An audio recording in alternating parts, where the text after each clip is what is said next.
Do you ever place unnecessary obstacles in the way of your goals?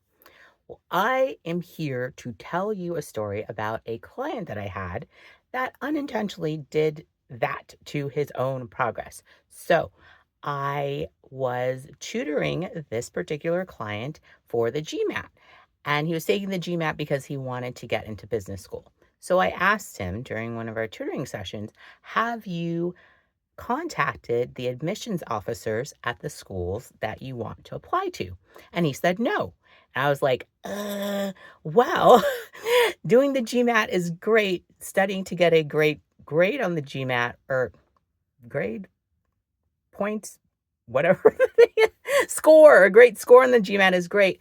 But if you talk to admissions officers at the schools that you want to go to, it is harder for them to reject someone whom they have met or had a conversation with. So he took this advice. We continued our GMAT tutoring, and one of the admissions officers at one of the schools he wanted to apply to looked over his experience and skills and told him that he didn't need to take the GMAT. They would accept him into business school without it.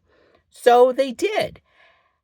This example that I'm telling you about is one of my favorite stories to talk about my admissions and test prep coaching days, but it's particularly uh, relevant to me as I love helping people doing stuff uh, that gets them out of their own way and recognizing that your goal in this particular instance was not to be an expert at the GMAT. Your goal was to get into business school. So, how can you get into business school and not just focus on the one thing that you're worried about?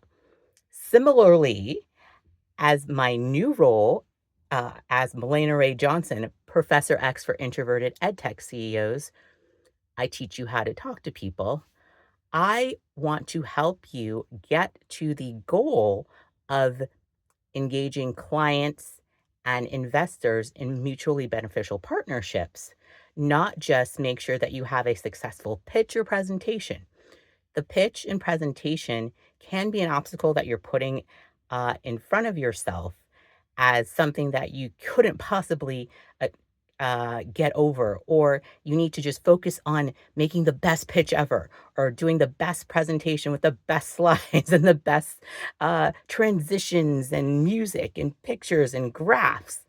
No, the idea is to build a relationship with that client or that investor so that you can develop a mutually beneficial partnership. So I ask you, fellow introverted EdTech CEO out there, what are you placing in your way as an obstacle to your goal? Tell me in the comments. Thanks for watching.